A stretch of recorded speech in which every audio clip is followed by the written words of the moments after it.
And they came back. They were founded before Minecraft and are now dominating the multiplayer space with no base game. Imagine what Minecraft, which with the base game that is the most successful game of all time, could do if they adapted a model similar to what Roblox has done. We're going to be using like a recommendation system algorithm, right? And this is something that's still a little bit up in the air about how we're going to execute on it, but we're putting a lot of thought into it, right? You can't win and become a successful business unless your consumers are happy. And honestly, like, I want to make cheating bans permanent. I thought it was really dumb that our old punishment system was, oh, you're fly hacking, you're cheating, oh, 30 days. I love that answer, by the way. I really do. Look, come on. At a minimum, it should be a year. And then I reached out to DFAC and I was like, hey man, like, you know, are you all willing to sell? And it took, you know, it was a process that I'll just be frank with you, no one other than me could have pulled off. Yeah, they've been like, I know Corey is like a big advocate for like adding esports to Minecraft speedrunning. So. There were some EULA concerns where people were trying to say like, too bad it breaks EULA. It actually doesn't. Alright lads, welcome back to Midweek MC, the part of the podcast where I sit down with an amazing co-host who sadly this week isn't Captain Ajax as they're on holiday. However, they are replaced with Potato Pie 25. Hello, I'm excited to be on this. I haven't been on Midweek MC yet, but we've got something special today. We got something special cooking. We do, and we are joined with the amazing, apparently one of, not the main, or not the only, sorry, owner of the brand new Mineplex. What's going on, guys? Thank you all for having me. I'm Sam. For those of you who don't know me, I'm a former Mineplex admin. I started kind of my career in gaming on Mineplex back in the day, playing champions, making clans. And then I eventually left because I didn't like the direction the company was going back in like 2017. And I've been playing Overwatch professionally and streaming Overwatch for the last 6 or 7 years, with a couple games mixed in between, but mostly Overwatch in that time frame. I'd love to get into the Overwatch stuff. However, this is strictly Mineplex today. So just as interesting, I hope. More interesting. Yeah, more interesting. I think it's we're really excited about what we're doing. So it's definitely got my attention the last couple months. It's been a good time. And I assume I can speak for Potato Pie here. We're excited to see what your plans are for Mineplex, and that's why we brought you on today to kind of find out a little bit before it gets published. Yeah. I'm glad to be here. Go ahead. Sorry, I didn't want to cut you off. My bad. No, you're good. I do want to ask though, because you mentioned it just there before we get into talking about like everything else. You said how you didn't like the like direction that Mineplex was going in 2017. What direction was that, and why didn't you like it? It just seems like there were a couple things that I didn't like. I felt like we didn't stand up for ourselves enough. There just wasn't a big voice at the top that could compete with the ground level players, right? Where like I think Hypixel just really did a really great job. Like they were willing to go out there and be like, oh, this is getting copied, or like, you know, they were out there, they were talking, they were competing, really is what they were doing, while we were kind of just not lollygagging, but you know, it was a little spineless, to be honest with you. And like, they're good people, right? But you know, sometimes you got to stick up for yourself. And I've got no bad blood with Hypixel. I got nothing but respect for them, and they went out and they dominated. I respect any competitor out there, right? But we really didn't stand up to ourselves, whether it be from competition, internally in the community, the direction that it seemed like the games were going. It didn't really go in the same direction as the meta, if you will, for a lot of games. And most importantly, though, the biggest thing was, you know, the ownership just kind of checked out, right? They got what they wanted from it, and as time went on, it was really clear that the players just were not going to get put first. And for me personally, I left a little bit earlier, and there's no shot at those guys, right? It's just my interests were very clearly elsewhere. I knew I wouldn't be fulfilled if I stayed on Mineplex. I was getting really into competitive Overwatch, and that was just kind of what led the decision for me to leave. And, you know, I was able to go out and compete in Overwatch, and I got rank 1. I was very happy I made the decisions that I made, but, you know, it just was very clear there wasn't anything in the future for me at Mineplex. And that's just kind of what ultimately led to my decision to step down. It's not as good as a comparison as that, but it's a bit like me. Like, I used to make command block tutorials back like 2-3 years ago, and I always say this: they were making me good amounts of money, getting me good amounts of views, but it's just something I didn't want to stick to. So I turned to the podcast. So I turned to gameplay videos and then to the podcast. And the podcast isn't doing amazing right now, but it might be a bit like yourself, how like you ended up doing really well from it. And the same with you, Patel. You used to be a lifeboat. You used to work with Lifeboat. Way back in the day. And you ended up leaving right before things started going a bit south with if you know Pretty anything, much, yeah. any of it, Sam, stuff just didn't turn out to be that good with Lifeboat in the end. It takes time, guys. Nothing good happens overnight, right? Like that's just what it is. It's years and years of hard work. It's like anybody who expects something big to come overnight, like it's just not going to happen. And that's why you just got to follow your passion, follow your heart, and that's what's going to take you in the right direction. Well, that being said, with nothing happening overnight, let's talk about what Mineplex is going to become over a few months, right? So, the nostalgic Mineplex that we know and we love is essentially games. It's a gameplay server like anything else, like Hypixel, like Lifeboat, like The Hive, all that kind of jazz. However, the way you've promoted it, and once again, this could be me just, listening to it wrong or reading it wrong, and that's why we've brought you on the podcast today to kind of clear this all up. Essentially, Mineplex it's going to be like a gameplay server, but it isn't going to be like a Hypixel gameplay server. Does that make sense when I say that, or no? Yeah, so basically, I get what you're saying, yeah. So that traditional classic Mineplex is going to exist, right? It's just going to exist within the infrastructure of what our new greater business picture is, right? So all of traditional Mineplex, like when you log on to Mineplex, at least in the short to medium term, it's still going to feel like old Mineplex, right? Like you're going to log into the old hub, you're going to log into like all this old stuff. It just instead of some of our old games that we managed that weren't as popular, you're probably going to see some new community games as if, comparatively, if you logged in, it would be like a new game came out on old Mineplex. We are just actually partnering with dev studios to help them push out their games and their stuff, right? So it's going to feel like old Mineplex, but we wanted to do something to the bigger picture because what we had to ask ourselves is Mineplex rather really kind of broke the trust of a lot of players for obvious reasons, right? I was out in 2017. A lot of the people who stuck on, were barely logging on at all. And it was pretty much just the featured partner program server list, just kind of carrying the network at that time. Like Java was so dysfunctional, nobody could even log on. Like, it was very clearly just unattended, right? So, we wanted to give something back to a lot of the developers and talent out there in the greater gaming space because, it was more so a personal decision for me. Like when I bought the company, I knew it was the first thing that I wanted to do. I've watched several of the games I love just not be treated properly, and I've just watched a player lose over and over and over again. And so I had to ask myself, what's the thing that we could give back to the greater Minecraft community to get people interested again, right? And the ability to build games and actually put games out there at a reasonable price is the best thing that we can offer. Like we can offer our infrastructure because there's so much talent out there. There's so many cool things that could get pushed to live that never get to see the light of day. Even big, awesome projects like Skyblock Isles, right? Like even Tubnet really struggled with it too. Is like just that infrastructure. It's so expensive and it's so hard. Like you need to be well versed beyond Minecraft development to publish anything to Minecraft, right? And so that was our goal, was to kind of solve that problem. I'm going off on a little bit of a tangent here, which I tend to do. So you guys need to rein me back in, help me out with that, right? You're good to just speak away. Don't worry about it. Yeah, but I think that kind of answers it. It's still gonna be that old Mineplex. We're able to capture everything, and like ultimately, we knew there'd be a lot of confusion with what we announced, right? Which is why we got it out of the way early. Like we don't think that players are really gonna understand what this thing is capable of until they actually have the games in their hands, and then they're gonna sit there and they're gonna say, "Wait a minute! All of my favorite games are back. They're being attended to by members of the community who actually have a chance to make a living off these games now because of the revenue share system, right? They don't have to worry about any of the overhead. I get more updates. I get more content, and all of my games are back, plus some, and coming out more than ever." Right? That was kind of our approach to this. And I think once players actually see what the studio is going to be capable of, it's going to be a very different conversation. So on that topic of like the development studio and everything, it's kind of like a new concept for Minecraft and Minecraft servers, right? But we've like seen stuff that's similar in the wider gaming world. Do you take any inspiration from stuff like Roblox Studio or Minehut, or is this like a completely new and different vision from you and the team at Mineplex?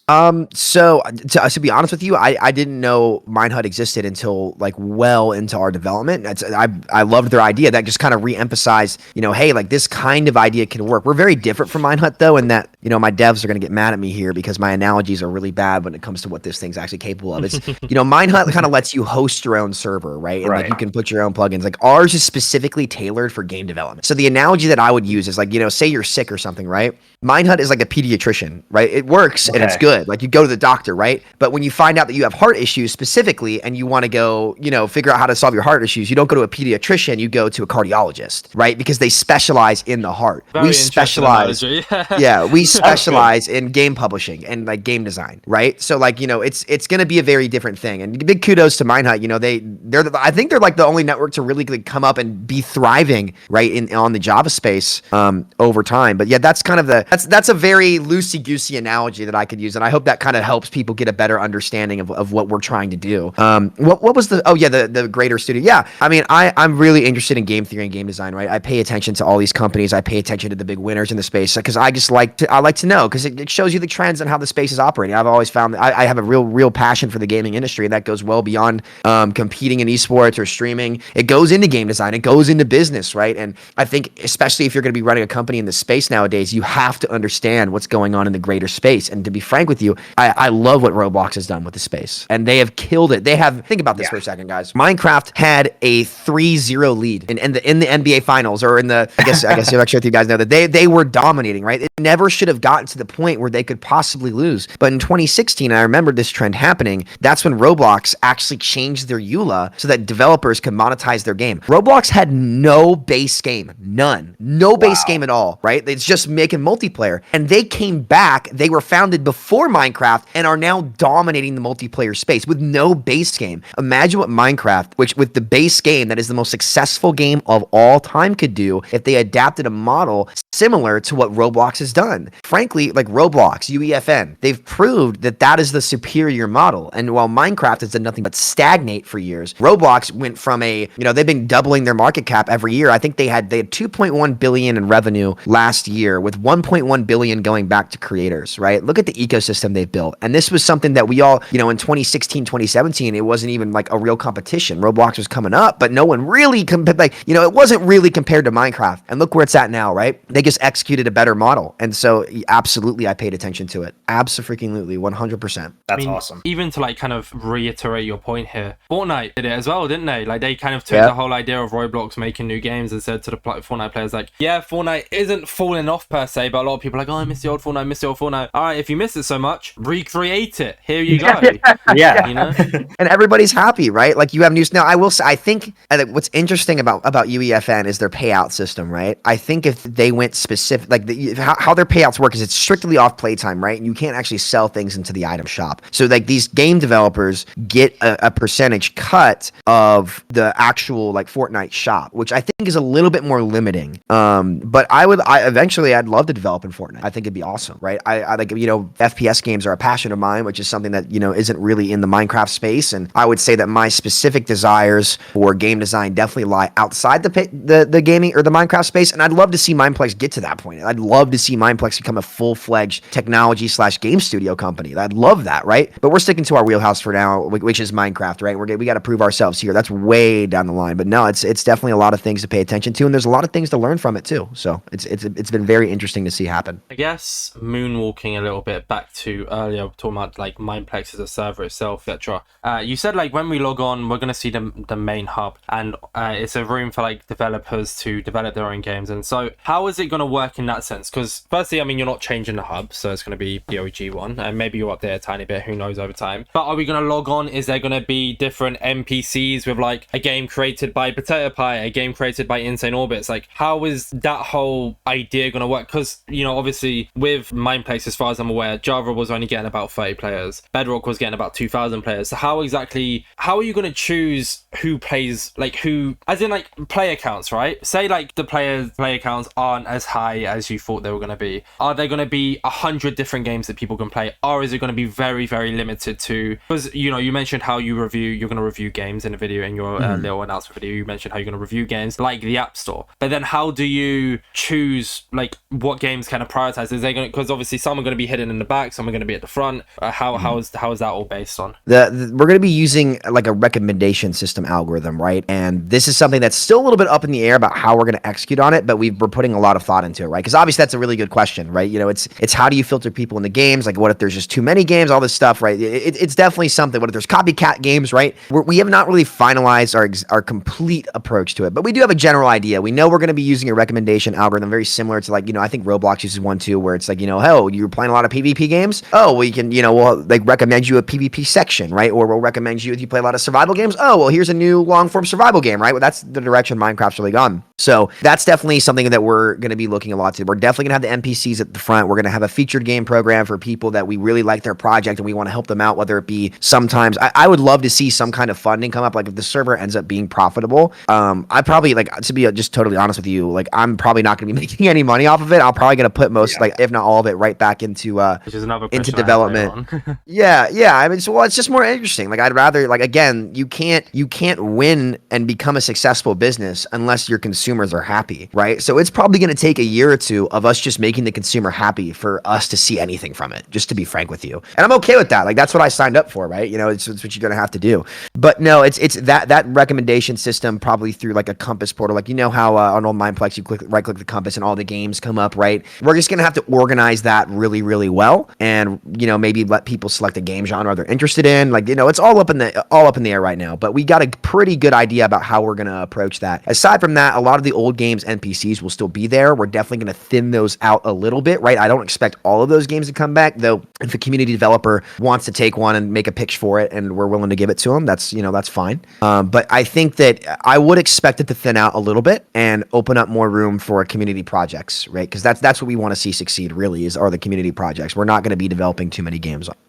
Frankly, maybe one or two just on our own. I guess keeping on. Oh, sorry. Yeah, go on, Potato. No, you go. I was just gonna say, keeping on this topic for a minute before we like move on to another question you may have, Potato, is like, so as far as I'm aware, it's gonna be £15 a month for like developers for their own game. And you mentioned how you're gonna take a cut from the earnings. Say like somebody makes a prison game, yeah. How are you gonna keep that under Minecraft's EULA? Because there's a lot of stuff that you have to be careful of, because guns aren't allowed in Minecraft. So you know, how are you gonna work around that? Say somebody makes an amazing Overwatch recreation and you absolutely love it, you can't publish it, but then what if they spend ages making this, and I guess it's their own fault because they didn't check like if they could actually make it, and they're spending £15 a month for this development, come like 5 months down the line they spent all this money, you turn around and you're like, oh yeah, we can't publish this. What exactly happens to their money that they spent? Yeah, a couple things. One, I think it'd be a little less than £15. It's because it's in USD. Oh, sorry, yeah, two, $15. I should yeah, say. you're Sorry. good. You're Sorry, good. Two, we are really like, once we become sustainable, we'd like to see that price point eventually get down to zero, right? Okay, like we don't want people, like, it's mostly so because, like, look, the company was bankrupt, right? Like I barely saved it, just to be totally honest with you. But you know, we'd like to see that number go down because we want everybody to be able to develop, and we want to lower that barrier to entry even more and make it easier for people who are trying to get into development to be able to develop. Number two, it's just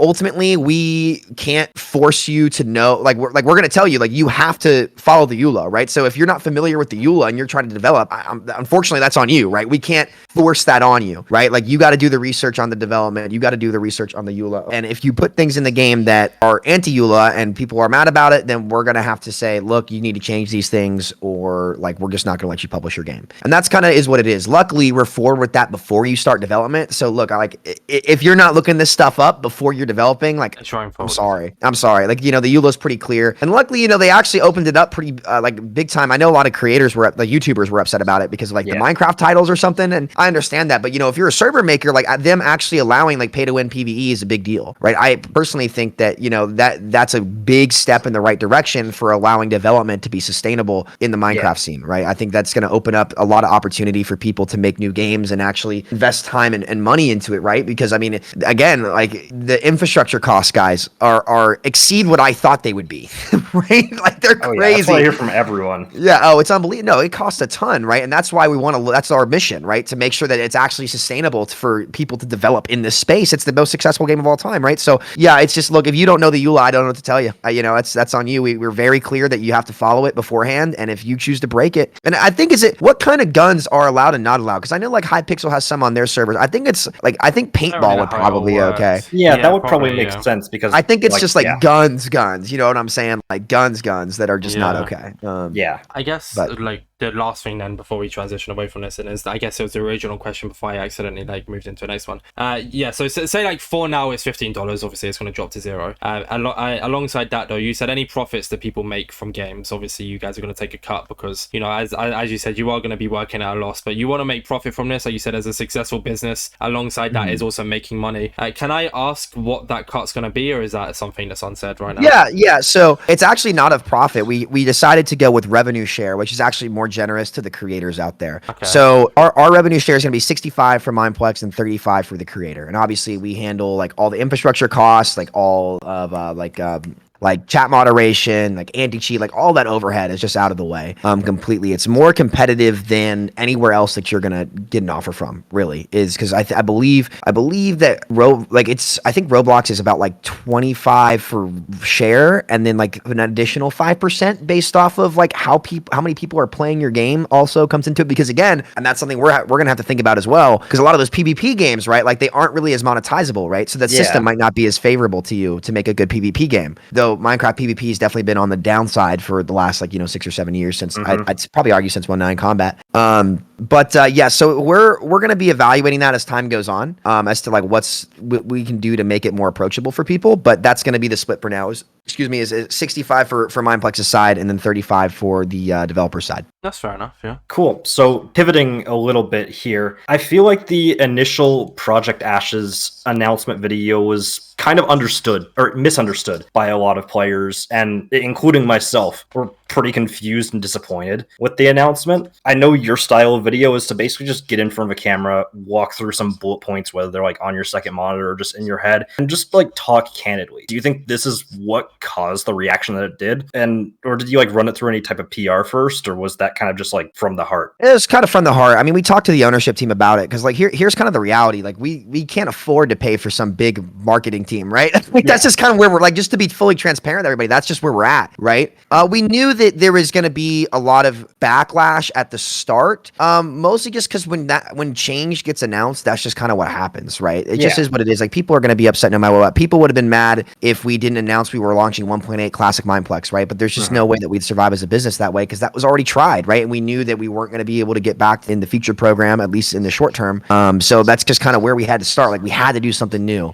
We wanted to get that out of the way early, because we wanted to actually have people to have the time to think about this, right? Because it's something that the Minecraft scene hasn't really seen. But that being said as well, a lot of those people who were still like super invested in wanting the old Mineplex and wanting all this stuff, like, those aren't the players that we lost over the years, right? Like, we have to go get, like, those are our loyalists, right? Who just want old Mineplex to come back. Yeah. And it just doesn't work. And like, listen, if it could work, I wish it could, because that's way less work on our end. We could boot the thing up and we'd be fine, right? Rerun it, yeah. But like, the reality is that I got to deal in reality here, fellas. I have to deal in reality here. We got to make the right decisions. And we knew that some people would be upset at first, but again, I don't think they're really going to get it until they can have the product in their hands. And when they have the product in their hands, I think they're going to like the games that are coming out. Now, I know it's not going to be the same as old Mineplex. And if I could go back in time and like relaunch old Mineplex and have it work, I'd love to do that. But ask just all of the other networks aside from Hypixel who tried to survive in this space and just failed, right? And that's just the reality. Like, Hive is gone. Qcraft is doing better, right? And they're doing great. But look at the long list of networks that had to shut down. We're no different. And that's the reality that we got to deal in, right? We have to have something that doesn't just compete in the Minecraft space, but also goes and competes for those swing players that have been dominated on Roblox, dominated on UEFN, right? The competition isn't just in the Minecraft space. It is everywhere. And if we don't have a model that can actually compete with those guys, we stand no chance. So adding on to that, what's the plan to like promote Mineplex once it's back up, once it's out there, and to try and capture some of those old players that had like known of the Mineplex brand and server before and played it on a little bit, but have since moved on to like other games like Roblox, Fortnite, whatever else is popping off right now? It's going to be a tough one, guys, to be honest with you, right? Like, I think the traditional model of just paying creators doesn't work, right? Yeah. Look what happened to Tubnet. Like, they had $1 million, and guys, hate to break it to you, we don't have $1 million in the bank, right? Like, we can't do that. Tuesdays as well and stuff that they're paying creators for, and the service kind of just goes back to normal once that event ends. Yeah. So that was why we had the studio approach. Like, I think the number one thing that I can do in the short term is just go out and recruit these creators who are making these awesome videos. Like I referenced Forrest Bono, right? That like surviving for 100 days, right? Allowing these guys to publish their content organically onto the studio. That's our big thing. Because if you look at it right now, guys, how many YouTubers out there in the Minecraft space are actually posting videos on networks that act like big creators? There's none. There's none. And that's really interesting. Look at that's such a massive difference between Fortnite and Roblox, where like every creator's video in those games are on these games, right? But that's why I was so excited about the studio. Is like, we're the first like network that actually is going to be able to adapt to whatever the creator needs. So our plan right now, and this is gonna be tough, right? It is what it is, but we knew it wouldn't be easy, is we're going to have to go recruit a lot of these creators and say, hey, come bring your content on the studio. It's going to be better for your business in the sense that your costs are going to be lowered, right? Because you're going to be able to, one, resell your assets, right? Whatever you want to use to people, you can sell it to them. Two, it's a ton of found revenue for you, right? You're doing the exact same work. You're going to be able to connect with your audience, and you're going to actually be able to publish this content to your audience and monetize it how you want to, right? This is it, and you don't have to worry about any of the overhead. Number three, I think would be probably offering like a plug and play thing where if game developers want to have promotion for their game, I want to try to get a network of creators who want to do this style of Minecraft content and offer them a part of the profit share for the game. So the creators are actually, it's not like, oh, we're going to pay you one time and then you're done. You don't care. No, like you actually stand to grow and profit alongside the game, right?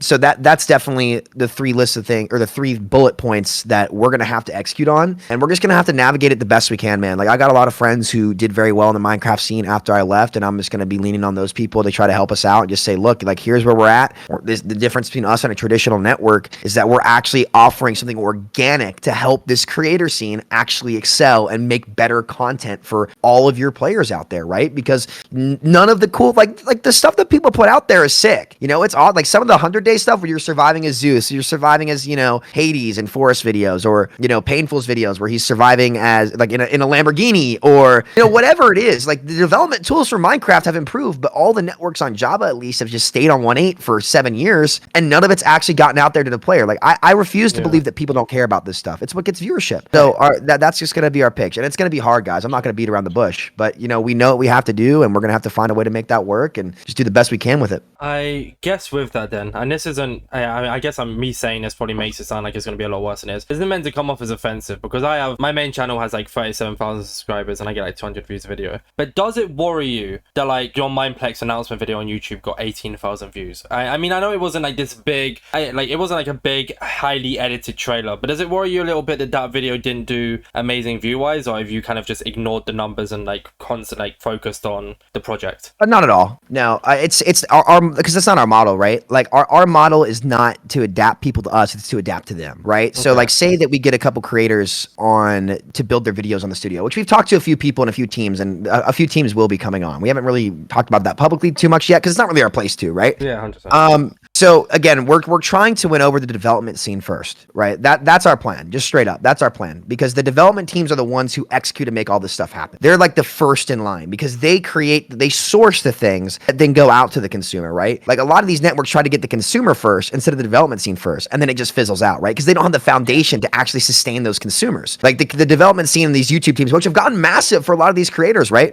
It's essential to make sure that they're happy because they are the spine that connects everything. So I'm really not too worried about that. Like we knew. To be frank with you, I was surprised that our Truth About Mineplex video got 100K views. Yeah, I was shocked. I was like, wow. I expected a little bit, but I guess that's how the right thumbnail and the right title goes for you, right? Mm-hmm. Yeah. But no, I'm not too worried about it. It's again, like we're paying a little bit of attention right now. We're just focusing on getting the studio out. And look, man, we're confident in the development tool we're building, and I think it's going to go a long way. I like the ability for it. We'll see. I will be worried if it doesn't apply as well to creators as we thought. That's what I'm going to be worried about, because our model is to, again, assist everyone else out there. Because again, say you get a couple creators on, right? That on the YouTube teams that we have, and all of a sudden the videos they're publishing on the studio are getting 100 million views a month. Well, that's a lot more than any of the other networks out there, right? So that's our big plan to get people on, is to help the YouTubers do a better job and really augment their community to help them and create a win-win-win for everyone. Awesome. Nice. You talked a lot about the team. You talked about a lot about the dev team and stuff and behind the scenes. One thing you haven't touched on, and to be honest, it hasn't really come up as a topic, is the moderation team. So you mentioned in your video, once again referring to that, if anyone hasn't watched it, both the videos I'm referring to will be linked below on YouTube at least anyways. You mentioned that you're going to have like a smaller moderation team that's going to be paid, and alongside this you're going to give the option for, I'm going to say coder, I guess like game developer is probably the better word there. You mentioned how each of them are going to be able to have their own staff team. So how exactly is that all going to work? Because obviously you're going to have the paid moderation team, but if there's a crap ton of games, how is that going to work? And then each game developer having their own staff team, how are you gonna moderate that staff? Are you gonna like leave that fully to them and be like, yeah, if your staff is bad, that's your problem? Or is it gonna be you're gonna, because you know how like servers like the Hive, for example, they have a whole process of interviewing helpers and moderators, all that kind of things on any server. How is it gonna work with firstly the paid moderation team, and then secondly each of the game developers team? So to start, like our mod team is going to be global, right? Like they'll be able to enforce punishments on any game anywhere, right? So like for example, if you are cheating and our main staff team bans you, you're gone from the server. Like you can't get back on, right? Yeah. Okay. That team, we're gonna kind of get to that when we're ready, right? When we're more so ready to like have the launch and do everything. So I have a couple people in mind about who I want to bring on to start, particularly people who are familiar with cheating, and we want to give them better tools than we had previously. Like our old anti-cheat was bad. It was so bad. Yeah. And granted, like server-side anti-cheats can only go so far. And I think that the Minecraft community is really like, look at this, guys. Like, think about this for a second. Like, even the big games that have client-side anti-cheats, especially the last 4 years. Really, Warzone was the game that really took off with this, where their cheating problem got so bad it was a billion dollar industry. Like a couple rings in China got busted for like $750 million for just making cheats that were $4 a day, right? In Warzone, and you know that's Call of Duty. Imagine what it's like in Minecraft, where there's no client-side protection aside from things like Lunar Client, or like how is that supposed to get to the greater public, right?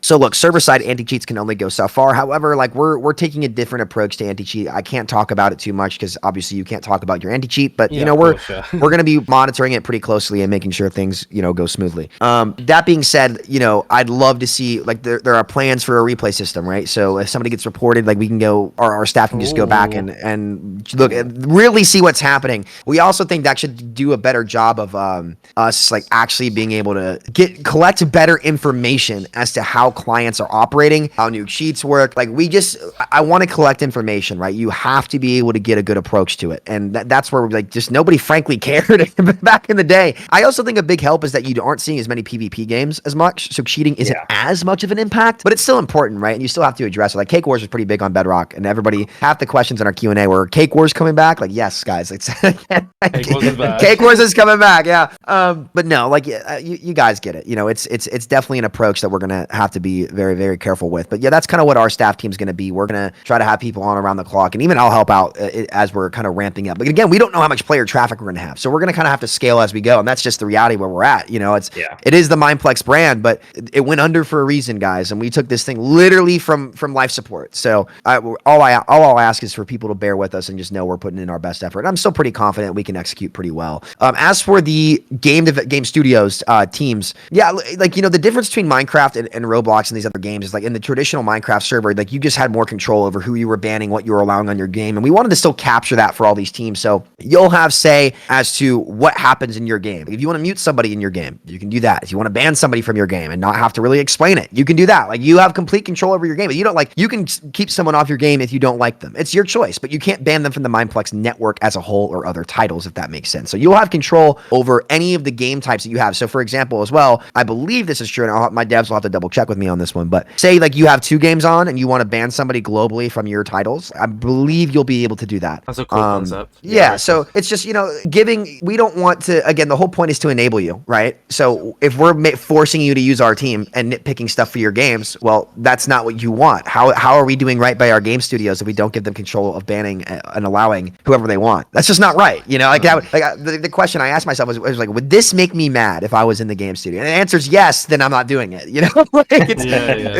It's pretty straightforward. So we just wanted people to get their own controls, especially when they want to have their own community managers, like especially the bigger teams. But our staff team is more so meant to help out the smaller guy out there who's just like, man, I can't deal with all this stuff. I can't deal with all this overhead. Well, you'll have our tools to help you out, and if things get too tough, then you'll have the options and the tools to defend yourself and make sure that your game is able to execute how you want it. It's a very situational based question that you might not even be able to answer unless it actually happens. But like, say somebody's hacking on one of the game developer servers, right? And one of your paid mods goes and bans them. And then I think, unless I heard you wrong, you said that that's like a ban from the network, no matter if you're cheating. What if like the game developer turns around and is like, yeah, no, that's my best friend. Like they were being silly. Can you give them a second chance? Well, how do you go about that?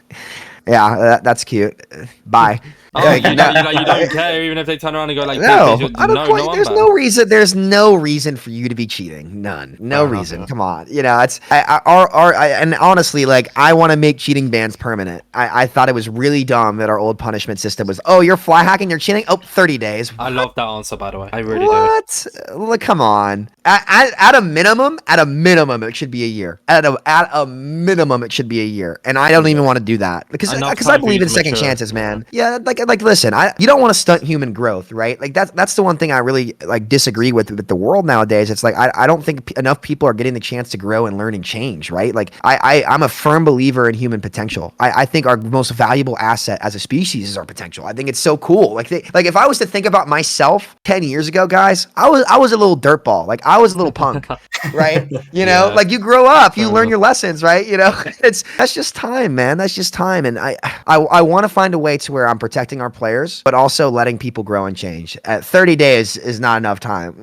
You know, Yeah. like Which I feel, Yeah. I like that answer. you know what? I was kind of hoping to hear that answer in all honesty, so I'm glad I heard Yeah, that. yeah, and it's like, look, you know, first of all, most of these kids who are cheating probably don't care anyway, right? They're not going to change. They just want to cheat to cheat. But you know, there's a couple kids out there who do learn their lesson, and I never cheated, right? You know, I was way too competitive. I would feel like I wasn't actually winning if I was cheating. You know what I mean? And that's the big thing. But no, sorry to go like off topic there. Yeah, if you're cheating, I don't care where you're cheating, right? There's no excuse for that. Not allowed. No. That's good. Right. So pivoting once again, cross-platform. It's a big topic across just Minecraft servers in general because there's a huge untapped market in Minecraft Bedrock. I mean, there's just a huge player base in Bedrock. And servers have tried. Tubnet has said that they were going to do it. That never happened. It's a year later and basically nothing other than saying, hey, we're working on it. So how's Mineplex going to be different here? What plans do you guys have in place to actually get cross-platform working, if that's something that you guys are still planning on working on? Yeah, well, Geyser works. Like to be honest, like I think Tubnet was a bit of an outlier. Like I'm not trying to throw shade or anything here. I wish them success, right? From what I've heard behind the scenes, it doesn't seem like I don't know. I can't really speak for them, but from what I'm being hinted at, is like there was a lot of infrastructure problems and how it was built. And well, we're not as worried about that. Like I'm sure we're gonna run into bugs and stuff like that. Like look, Geyser works. So we do understand, however, and listen, you guys are. I'm getting preaching to the choir here. One of the most frustrating things for me to play against was aim assist in FPS games. Right? It makes me so mad. It grinds my gears. So trust me. Like everybody complaining to me about PvP like being bad versus an unfair versus Bedrock players because they have different mechanics. Trust me. I hear you. I get it. That's what the matchmaker's meant to do, right? Like that's what input preferred matchmaking does. But I think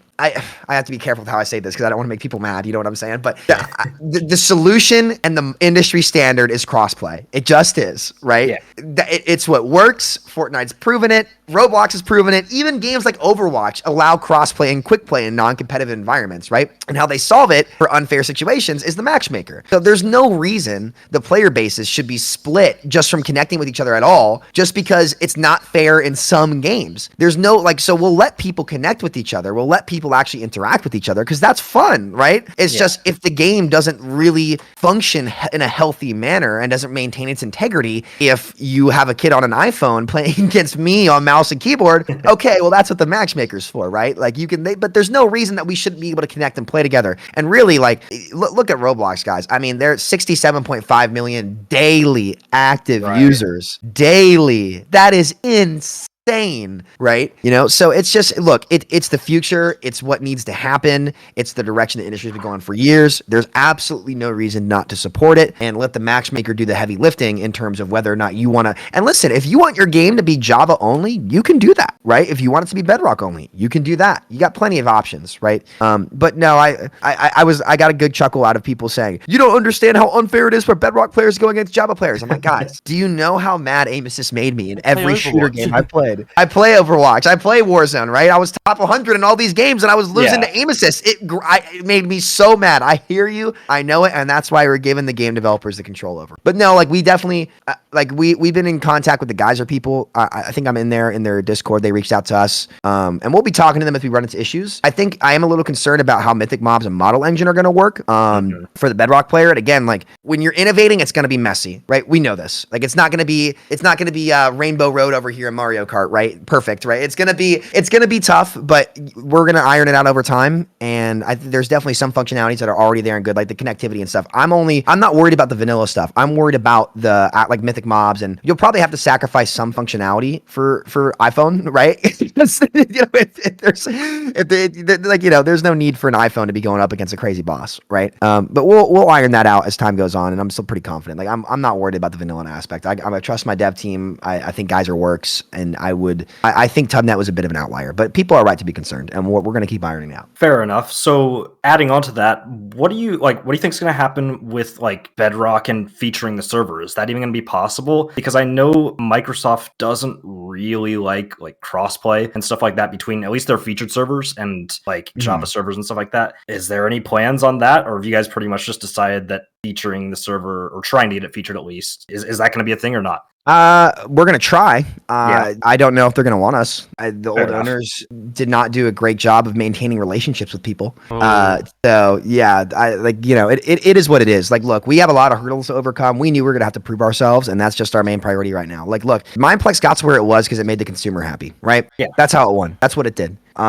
I kind of like it this way because it means that we have no excuses, right? We are at our best when our backs are against the wall, and that's where they are. And you got to ask yourself, can you actually put out something great if you're just able to not have to worry about your consumer as much, right? And like right now, like we just have to. So I think this is going to put us at our best. We've reached out to them, but there's only so many times you can knock on a door, right? So Yep. it's just we talked to them a little bit, and it's just pretty clear that we're gonna have to prove ourselves, and I'm totally okay with that. That's all I've had to do for 10 years, man. I've been in the trenches for 10 years. Every game I've gone to, I've had to go from nothing to something. And so I'm not worried about it. It's nothing new. That's a good mindset to have. Very good, man. With the whole like featured server thing, it's a lot harder to like promote the server on Bedrock Edition because I mean with like Java, I'm not saying it's easier on Java, but like the whole adding a server thing is quite easy. But on Bedrock Edition, you can't add a server to Bedrock Edition on Xbox easily at all, or on PlayStation. It's like I mean I think there is a way, but it's quite complicated. So if you don't become a featured server, I mean essentially Bedrock is just going to be PC and mobile players, like I guess like Java Edition, right? I mean, Yep. mobile's still a big portion of. Oh yeah, I Bedrock, mean I just mean so- Xbox and PlayStation players are going to miss out on this. Yeah, Quotation marks, yeah. new map. Yeah, it's not going to be easy. It's not, like we know it, and again, that's what we're counting on our creators, right? So my plan is that's why we want to get the YouTube scene, right? Because a lot of those YouTube scene are people who are on mobile, who are on Xbox, who are on PlayStation. If we can adapt and get those people in the door through a lot of these like Minecraft butt videos that are frankly just going down the drain right now, it's a waste. And these are awesome concepts with awesome stuff. Like it's actually cool. Like I did a lot of research on a lot of these videos, and I was like, man, like I think people would actually really like to play this, and it just sucks to see that they can't. So our goal is to just get people in the door. That's our goal. Get people in the door. And we know it's going to be hard on that Bedrock side, which sucks because mobile gaming in 2020 alone was like 70% of gaming revenue altogether. So like that's like, I think it's safe to say that Minecraft is about at that 70, maybe more on the mobile console side. Oh, definitely. I'd be willing to say 75, 80%, right? Who knows? But it's a big deal, and we know that we have to try to get that market. It's just we're gonna have to solve some people's problems first. We'd love to get featured again. We would. It's definitely on our priority list, but unfortunately, that one's out of our control. So. But it's also so tough as well because as far as I'm aware, and I could be completely wrong with this, so please correct me if I am, but like with Bedrock Edition at least, if someone wants to make a purchase on a server like the Hive or like the old Mineplex or whatever, I'm pretty sure like the App Store, Microsoft and the server itself all get like a different cut. So how is that gonna work when it comes to you, the original game dev, App Store, Microsoft? Like that's gonna be quite tough to manage, surely, right? I actually don't know if we actually are going to use that system. Like, are you asking if we're featured, or are you like under the implication that like we're not? Like, are you saying like if we get featured, how are we going to worry about it, or how are we going to worry about it just like right now? No. Like, Assuming you're not featured. I mean, don't people still have to make purchases through? they'll have to App do it through Store? the Am I wrong in website. saying that? Oh, they do it through the website. Oh, okay. Yeah, they That do. makes more They do it sense. through the website, right? So like they wouldn't be doing that through the App Store. They'd be doing it through the okay. website. So that's, as of right now, that's not something that we'd have to deal with. Imagine we're not featured. Yeah, imagine it's not featured for the second. Yeah. Yeah, no, we wouldn't be going through their systems if we're not featured. Got you. Okay, and then I guess to add on to that again, another one, because we're talking about the whole like money and contact and thing. It's a big question, and I'm not, once again, I'm not sure if you can answer this one, but I am curious how you got in contact with the owners, because like you said, Mineplex was on life support. It was coming to, it was dead and gone. I mean, I got in contact with one of the mods, and they agreed to come on the podcast, and then essentially ended up not coming on, which is completely fine. But like, it was gone. So how the heck did you go and take over Mineplex? You know, how did you go about that? I had to get a little pushy. The squeaky wheel gets the grease, right? Yeah. I don't think there was anyone else who could have bought the company. My relationship with the original owners. I mean, there's a picture of me at Minecon holding Defect's kid, right, his newborn baby, right. It was one of the scariest moments of my life because I never held a baby before. I was like, guy, I'm in my Mineplex show. I'm like, guys, I don't want to hold this baby. Like, I'm scared. Like, I was like, hold the baby. I was like, I can't hold the baby.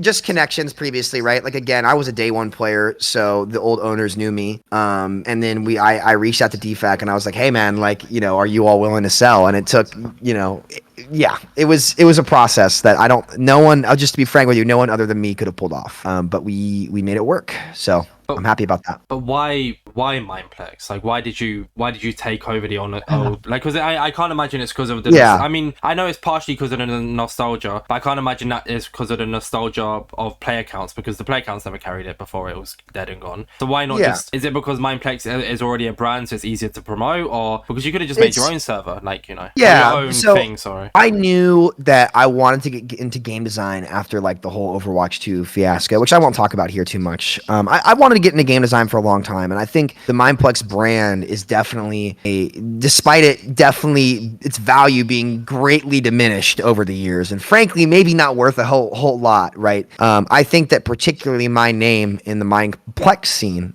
would give a lot of people faith that it wouldn't have gotten if it went to someone else. So we had access to parts of a community that were, well, I'm not even sure if we could say it was worth something because the business went under, right? So technically it wasn't worth anything. Technically it's a liability, but I think that it was a better starting point for me because I thought I could turn this around. But it was something that I knew I wanted to do, and I just couldn't let it die. I was in my bed and I was sitting there thinking, I was like, well, yeah, it was a matter of time anyway. And I was like, am I really about to let this happen? Like Mineplex was huge, man. It was a big part of my childhood, of my life. I didn't really do it because it was the best. Like I'll be frank with you guys, I took on quite a bit of liability saving this thing, right? It's a big risk, but I knew that there was no one else in the world that could pull this off but me, and I knew I had to step up. And just real quick, like life's short, guys, right? And the code that I've tried to live my life by is that I want to live with no regret. And so I asked myself, I said, if I look back on my life and I knew I always wanted to do game design, and this is my origin story, there's so many people who would want to see this thing live that actually cared about it. Will I regret it? And the answer I thought would be yes. So I decided to make the call to do it, and I don't regret it yet. We'll see. But I'm not too worried about it. We'll see, man. These Minecraft, the Mineplex kitties have been building me on build servers and putting pictures of, like, it's been there's been some weird stuff, man. Like, I don't know how active I'll be talking to people. Like, I'm gonna let everybody deal their own thing. But Samito, I'll be on Mineplex. Yeah, I don't know how much I'll be playing, to be honest with you. Maybe just designing games and getting them in the right hands, because that's a big part of management that I've learned over the years. It's like, you don't want to come in and be the guy to do it all. You want to listen and find the right people who care and give them the tools to succeed. And that's actually something that I've flipped around. Like, I used to think that I had to do it all myself, be the best, do all this stuff, like hit rank, like do all this stuff, right? Lead my team, right? And I realized that I had such a backwards view on the world, and it's about listening to the right people and helping them build something successful. So yeah, I kind of went on a tangent there, but that's kind of why. Like, I knew that if I didn't do it, nobody would. Nobody could. So it's why I think it's why I was put on this earth, to be honest with you. Like, this is what I was born for, and I just had to do it. There's no one else who could. It's a very generalized statement, but like, kind of just based on what you said, aren't you just essentially saving, like, saving is what we're going with here?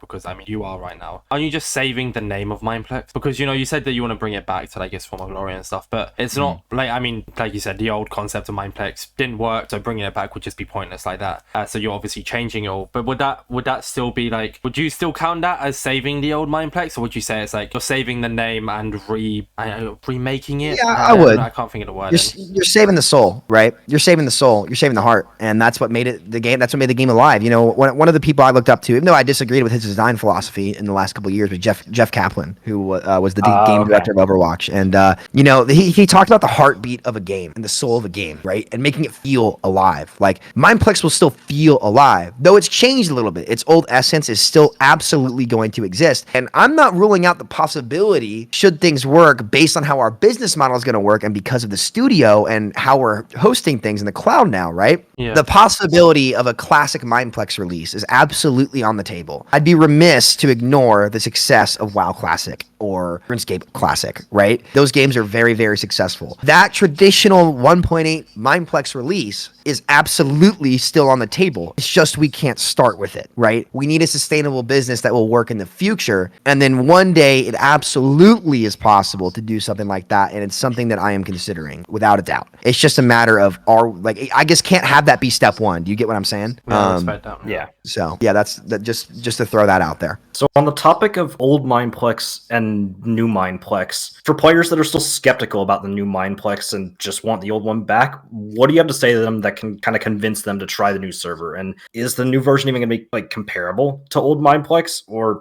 should players just be hub? Yeah, like the hub and stuff like that? But I guess just the overall experience. I don't know how to really like. Yeah, it's like the games will still be there. Yeah, for sure. I mean, like you're still going to be able to play your old games, and actually, it's going to be. They're like, I think once we're able to showcase like the dev environment and like what is actually compatible and what mythic mobs can do, like guys, like from clans bosses to like Dragon Escape with like a custom, like the amount of different cool custom things that you can build are exponentially more than anything old Mineplex could do. And that was the big reason I wanted to go 120. Like no one's really seen what's possible yet, because the big Java network is Hypixel and they're still on 1.8, right? Well, I think they're compatible with 1.7 actually. You know, and like you have some other networks doing some other stuff, but it hasn't been mainstream Minecraft on the Java side of things yet, right? Like even on Bedrock, because the tools don't exist there yet either, right? Like this stuff is freaking sick. And I think once we this is what I knew going into it, like we're gonna have to actually show people what it can do. And once you start seeing like teasers like the boss, like the boss, I'm not gonna say its name yet because I don't want to spoil it for people, but the boss that we showcased a little bit of, once you see, I saw that was really cool. Yeah, dude, once you see the furniture you can use, right? Like it's crazy. It literally is a whole new game, and the possibility for the types of games you can put out is so exciting that I was hooked. Like I can't tell you guys how many nights I've been going around just writing game design docs and like changing things and putting down cool assets that I want to use. And it's so great too, because even on the modeler side of things, the artist side of things, the builder side of things, the amount of projects and like actual income that these people can end up getting if this thing works, they're gonna be able to find so much more work and hopefully make full-time livings in Minecraft as well, like just putting stuff out there and doing well for themselves. Like that's the goal, right? So look, we're gonna have to show them Potato Pie, and I'm excited to. I think once they see it, they're gonna want to log on. Okay. Like even our Phoenix pet that I kind of teased a little bit, I haven't showed the animation for it. It's gorgeous. I haven't even showed the baby version of it yet. Like I'm kind of waiting. I get a little excited and end up leaking stuff when I feel like it, which I probably should stop doing. But you know, like I think the second they see it, they'll understand, because it looks sick, it plays sick. It's literally old Minecraft on steroids, and I'm really excited about it. That sounds great. You touched on like the Phoenix pet, which it does look really cool. I mean, you know, from Mineplex from the ashes and stuff like that, it does look really sick. That kind of leads into the Mineplex merch store. So I took a little look at it earlier. It's interesting. I got like labeled as merch, but unless I just looked incorrectly here, and I apologize if I do, I did see that there was like a rank, or I think this was in British currency. It was like £120, and you get like a rank on the server, I think, and then you get it's the founders. You get a jumper. When you say merch, is that the only merch there, or did I just not figure out how to find like t-shirts and stuff like that? Oh yeah, no, there's merch. Yeah, there's like t-shirts and stuff on there too. Was I just not able to find that then? I guess you just I think you probably clicked on the founders bundle stuff. To be clear as well, like the idea, like how ranks aren't really gonna exist on Mineplex anymore. Like they're titles essentially, right? So like this is why we can't change our model as well, which is why I really hope we can get people's old stats and stuff back, because like we don't stand to gain anything from people losing them, right? Like our new business model, like it doesn't rely on ranks like at all. So hopefully we can get those back. But basically, like you'll get an exclusive badge on Mineplex for those of you like who supported us and helped us. Like all that money is going to infrastructure costs to get started, so that we can hopefully operate for a month or two, or ideally longer, right? Once we actually show off the gameplay and stuff. Yeah. But yeah, there's definitely some merch on there too. I was a little surprised, like as to how much the ratio from digital bundles sold to merch sales. But again, most people want to get on and play the game. They don't care about the shirts. The merch was sick. It's actually pretty comfortable. I got one of the Mineplex shirts on, so it's pretty comfortable. But I'm not sure if I even answered your question. Sorry. No. I mean, you technically did. I mean, it was just a general. It wasn't really a set question. It was me just talking about it as a topic. So whatever you like responded to it was essentially an answer. It's just like with the ranks and stuff. I kind of took a browse through them. The founders one, I gotta say, does look pretty cool. I mean, obviously it's expensive, but fair enough, it's expensive. Like, it makes sense as to why it is. But like, I mean, as for merch, like, because I didn't find it, I do have to ask, and I'm sorry I didn't do the research on this, which is my bad. What physical merch is there that you're selling as of right now? Oh, just 2 different t-shirts and 3 different t-shirts actually, and 2 hoodies. No socks. Wow. Now, well, we thought about socks, but we wanted to keep it simple for now. We can do some socks later. I was gonna cop some Mineplex socks. Yeah. Yeah, dude, I could rock out to some Mineplex socks, man. Get a little Phoenix on there. That'd be great. You know, or like the mascot version of it. You know, I could do it. I want some Mineplex socks, man. I mean, I wear I got sent like QProf merch back in 2021, so I wear that as like pajamas now. Did they have socks? They didn't have socks, sadly. They had t-shirt style. Yeah, we got like 4 or 5 t-shirts from it. That's what we should have done, man. We should have done the socks. That's what it was. Yeah, you really did miss out on like a bit. I bet they would have like sold out. Yeah, probably. Honestly, probably. Gamers were, you know what? Gotta know your market. Gotta know your market. Exactly. Rookie mistake on my part. Gotta know your market. These kids wear socks. Oh my goodness. I mean, I bet like I reckon you probably have like Overwatch socks, surely. No. I got some t-shirts. I don't think they made socks. I don't know if they made socks. Missing out. They're missing out as well.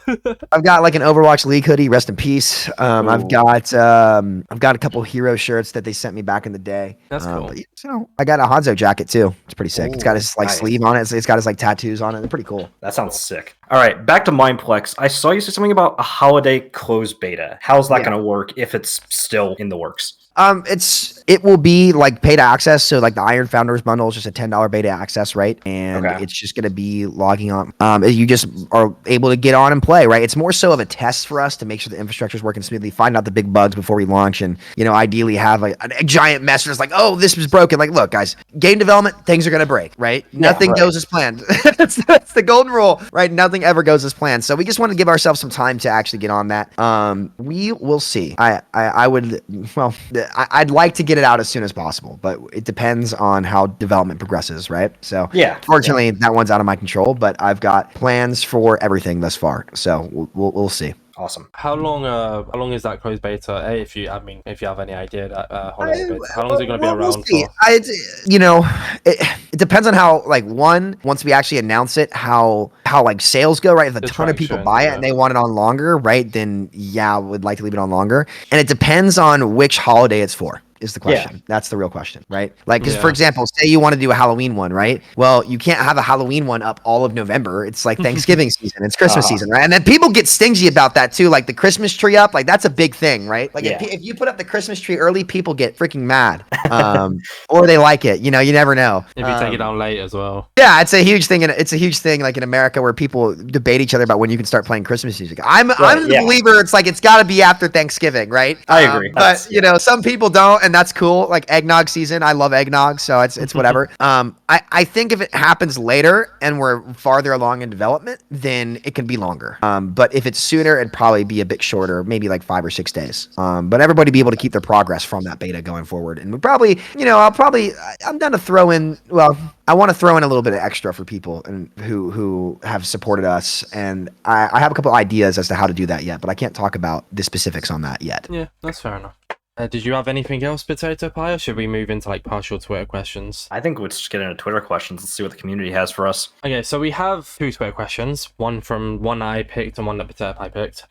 This Twitter question also links into one of my questions, and I think you're gonna like this topic a lot. I think you're gonna really enjoy talking about this just based on you, and because it's kind of partially out. It's Mineplex, but like it relates to our Mineplex. So this is coming from Vercon, and they were asking. Their thing said, "I'm curious as to whether you have plans for a competitive scene non-Mineplex. To add to that with like my wording of the question is, will we ever see Mineplex introduce an esports aspect? Because, you know, that's a big thing you're into. There's a lot of, I'm not sure if you've ever seen any of the tweets. I'm not sure how much you follow the Minecraft scene. There's a lot of the MCSR, there's MCSR ranks happening this weekend. There's a lot of like Minecraft speedrunners who really would love to get like an esports going. And obviously Mineplex wouldn't be like speedrunning. Speedrunners could work. So yeah, I didn't even think about that. Yeah, they've been like, I know Corey is like a big advocate for like adding esports to Minecraft speedrunning. So like, absolutely. Yeah, I mean, that's what the rank system's for, right? And that actually is something that could work pretty well with speedrunning, because, you know, the combat's kind of fallen off a little bit, but speedrunning could absolutely be done in a competitive manner. Yeah, I mean, listen, we're going to be paying pretty close attention to like competitive leagues that pop up, or just helping people like set them up. Like our infrastructure is going to be able to support it, right? Very easily with Elo system. I mean, tournament systems could be cool at some point too.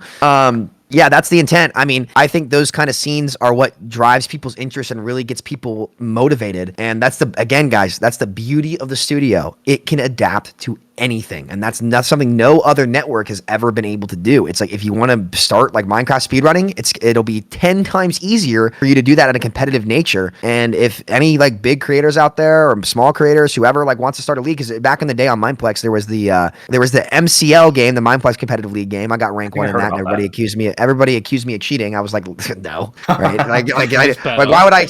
Like, you all should have been there in the admin meeting. Is, you know, I only played like 50 games, like maybe less than that, right, for a couple videos, but there were these guys who were grinding, right? Just going off topic a little bit here, and we were in the admin meeting, and I hear the admin who's in charge of QA go, "Oh no," when they were like pulling up the leaderboards, because these guys were posting on the forums talking about who's rank 1, who's this. He goes, "Oh no," and everyone was like, what's wrong? Like, they thought the system broke, but I just kind of knew in my gut, because I went up against their 4-stack and I beat them just solo, like I smacked them, and I go, I'm rank 1, aren't I? And he goes, "Yup." Mad. They were so mad. They were so mad. Oh, it was so funny. But yeah, there was MCL, there was BCL for bridges, CCL for champions, right? And those were all thriving scenes, and they kept Mineplex alive for a long time. I would love to do anything I can to help those guys succeed, and we're giving them the tools to be able to run it on their own, and they'll be able to make their own. Like, if you don't like some abilities, like I think because they're in the tournaments and how the studio's set up, you know, you'll be able to change around, like Call of Duty League, for example, like how the Call of Duty League plays, like the rule sets are different from the actual game, right? Yeah. So there are things people don't like, you know, you'll be able to do anything. And I think actually the speedrunning aspect, that's really, really interesting. And I'll probably I'll try to reach out to people to see if that's something that they would be interested in, because we can easily support that. Like cakewalk, like studio could do that like there's no tomorrow, right? So that's a great point. And to answer that question, 100% absolutely. I think competitive nature is exactly what gets people invested into something they're doing, and making sure there's a fair risk to reward and a fair learning curve that makes you actually want to grind, discover new ways to get better. That discovery aspect is just so essential in gaming. That's what made Overwatch so beautiful back in the days. Like, there were so many different ways to win that you just had to discover so much, and that skill floor of something and the skill ceiling when it comes to game design, it's imperative that those are as far apart as possible, increasing the longevity of play for players. And I think competitive scenes do a great job of capturing that. I mean,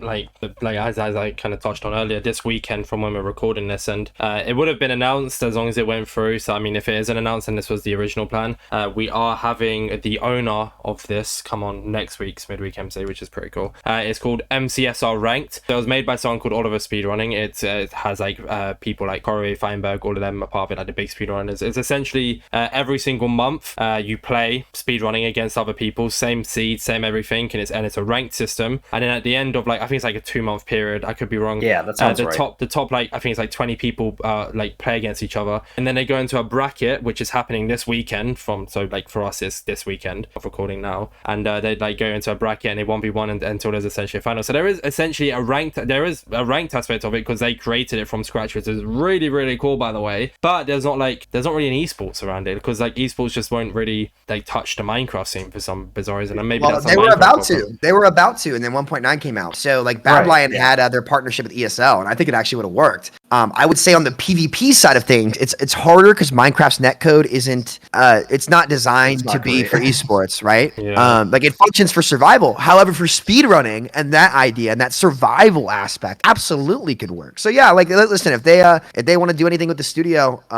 you know, they're free to come our way. We'd love to help them. No, yeah, I mean, I'll let them know. Awesome. And then I guess All right. your question, Potato? Yeah, so the other Twitter question, the one that I picked out, was from Furistic Nerd, and they asked how many old Mineplex games have a development team at the moment. And to add on to that a little bit, I know you mentioned in the Project Ashes video that I think it was Super Smash Mobs and one other game, was it Champions? Castle I think already- Siege and Castle Siege. the clans. Clans. Okay, yeah, those already all had development teams. Has anyone else stepped up for developing other games for Mineplex, or is that going to be done in house by you guys, or what's the plan with that? A lot of people have reached out. Champions is also going to go to the clans guy because he's got the better PvP. They've got the plugins for it, and I actually like the idea of their new kit called Warlock, which we didn't have back on Mineplex. Perks of Netherite, right? Going past 1.8, a lot of cool stuff you can do. We've had a ton of people reach out. We're gonna cross that bridge when we get there, right? Okay. Like goal number, there's no point in me selecting people to do stuff until the dev environment's done. Once that's Makes done and we're actually able to open up development people to people publicly, in like an alpha or something, then we're gonna start digging around, hearing out what people have to say, showing. A lot of them have projects that are already built that can just be imported into the studio like directly. Very, very little work at all, which is again perks of the studio. Again, we are like people aren't ready for the volume of content that we can put out. They're not gonna understand until it's done. But yeah, no, I've had a lot of people reach out. We're looking around. We will see as like here's the thing. Some games are better off just going open source, right? And again, this is where it gets like Dragon Escape, right? It's like, you know, when people build cool parkour maps, wouldn't it be sick if like that was like some kind of community, like just you guys update it as you go, right? Yeah. Some of those games I think are better just open source, but then again, how do you reimburse people for playtime, right? And that's where we have to consider the Roblox, or not the Roblox mod. I guess Roblox does it too, but more so like the Fortnite-esque aspect of things, where it's like, okay, well, how do you monetize parkour, right? Yeah. You know, how the revenue share wouldn't be fair to the players or the people making the games or making the maps, because it's like, how do you know, like we'll have to think of new innovative ways to do that, and it's a puzzle that I'm excited to solve because I just like doing stuff like that. But like, for example, Dragon Escape, like it'd be cool if parkour was community based, right? Definitely. So I don't know. I guess like I had an idea for you here, maybe. I don't know. It could just be like, you know, someone makes a parkour thing, they go into it knowing that they're going to be spending money, well, at least for the most part, until hopefully you put it down to $0 like you want to, which is going to be cool if you can succeed in that. Like they know they're going to be going into it spending $15 a month, and maybe just like add a rank, like a support the creator rank, where they can just purchase it to support the person who made the parkour. Like it doesn't always have to be like, oh yeah, you're doing this. A lot of people might just want to produce their stuff and use Mineplex as a really, really cool place to do this, knowing that they're going to be putting money into it to put it out there and not get anything in return. Like a lot of people would be happy. I mean, it's like with the podcast, like I haven't earned any revenue from this in the last, well, I guess I've only really been taking it properly seriously again for the last like 6 months. I haven't earned anything from it, but I know like I'm spending money to do certain stuff, and I know that I'm doing this, but I'm passionate about it, so I'm happy to put the money in, you know? Yeah, definitely. I think, yeah, not a bad idea at all. Definitely something we could do. It wouldn't be hard. Well, and again, too, like with how our payment system's set up and the studio set up, like you can buy individual ranks and perks in each game. So that's not something that's like technologically impossible for us. It's probably actually pretty easy. So yeah, so Nice. just an idea. no, it's a good one. I mean, I guess we've pretty much covered everything today. Then this actually went on quite short. It's only been an hour and 10 minutes. But I know, time flew by, but this is great. Yeah, usually for me, I ramble all day. So you guys got lucky. Well, I mean, we covered every aspect though, which is nice, you know. No, we did. You guys, no, it's been great. It's been great. I actually had a lot of fun. I get lost in ideas sometimes, and I don't shut up. So, is there anything else you wanted to kind of like mention regarding Mineplex? Anything that we haven't covered but you'd love to talk about? There were some EULA concerns where people were trying to say like, too bad it breaks the EULA. It actually doesn't. Like there was a big concern about crowns, right? In that like there's something in the EULA that states you can't cash out like a virtual currency, and crowns aren't like that. Like no one's going to be able to cash out crowns. They're a measurement tool, right? Like we take the money, and basically what ends up happening is like the crowns and where they're spent help us measure like where that money goes. It's like these individual creators aren't actually cashing out crowns. They're just getting the revenue share for what they deserve. So it's not like right? Yeah. So like that was a big confusion point where people were like, well, this gets to EULA, they're cashing out. It's like nobody's cashing out, right? It's not like you can cash it out or like sell gift cards of it, right? like, it's not possible, right? That's not what it is. There was some confusion around that, but I think we ironed that out pretty well. I'll tell you what, I'll say one thing as well. Like, I mean, I was excited for the whole return of Mineplex, and I was excited to see what happened. But like, and I was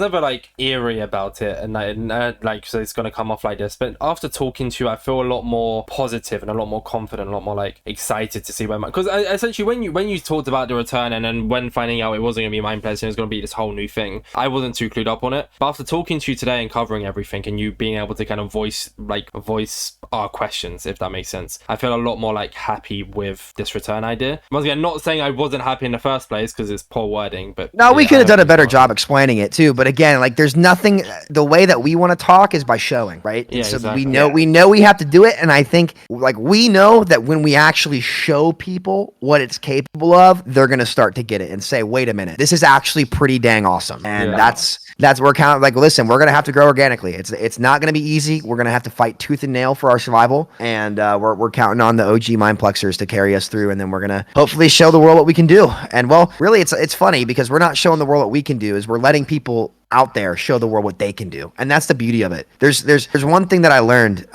over the years is that there's always someone better. And that's what makes life fun. Because if you were just at the top of your game and like you thought you were the best and there wasn't any room to improve or do anything different, you know how miserable the world would be? It would be awful, right? But luckily there's always someone better out there, and there's always unexplored talent. And until you find it, you know, it's just it's just beautiful. You know, that's the beauty of it. And our model is going to support that talent. So we'll see. That's great. Yeah. Well, with that being said, then I think, like I said, we've covered every single aspect of it. I mean, if there's anything unsaid, then I mean, maybe when Mineplex gets released and everything happens, maybe a few months down the line, if you're happy to come back on and we can talk about like the release itself, if that's something you're interested in, it's completely up to you. Just let me know, guys. Our policy is my family policy back at home. Our door is always open. I mean, that's awesome. Yeah, I'm glad I shot my shot as well. It was a big shot in the dark. It paid off. I remember messaging Potato Pie when like I replied to your tweet. I was like, this could be huge, and then you replied back, and I was like, no way. So it's pretty cool. Yeah, listen, no problem. Listen, if you want to win people over, you gotta start getting down in the trenches with everybody else and grinding every day. That's my policy. Get in the trend. That's where the disconnect comes in when the owners go off their own direction, right? Be like, no, like our business, our entire model is for the trenches. That's where I've lived for 10 years, right? Like that's what we need to do. That's who we're gonna win over, and I can't wait to show people what we can do. It's gonna be a fun ride. That's all I can say. It's gonna be a fun ride. From the ashes.